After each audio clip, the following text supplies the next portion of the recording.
Psixologik immunitet degan narsa bor. Mana buni ko'proq meditsina bilan bog'laymiz.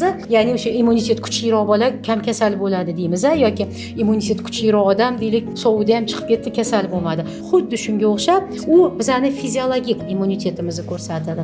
Bizani psixologik immunitetimiz juda ham kerak narsa, ayniqsa nima uchun? O'sha psixologik immunitet qanaqa vaziyatga tushsak, kim bilan gaplashsak, muloqotga bo'lsak, qaysi ijtimoiy rolda bo'lsak, nima ma'lumot eshitsak, o'qisak, psixologik immunitet bizga o'shani ajratib beradi. Shuning uchun o'zi psixologik immunitetda ham o'zi 3 ta ko'rsatkichi bor.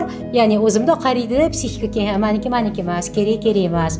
Menga to'g'ri keladi, to'g'ri kelmaydi. O'sha ikkinchisi haligi himoya funksiyasi. Meniki ekan ko'raveraman yoki meniki emas ekan ko'rmayman yoki eshitmayman yoki bu yoqqa kirmayman degan narsani ikkinchisi.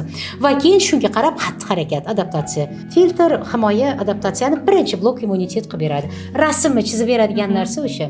O'sha rasm chizilishi uchun o'sha odam ichida o'sha narsa bo'lishi kerak, shakllangan bo'lishi kerak. Uning uchun u o'sha aytgandek tabiiy omillardan plus oilada o'sha shakllantirilgan narsadan kelib chiqadi.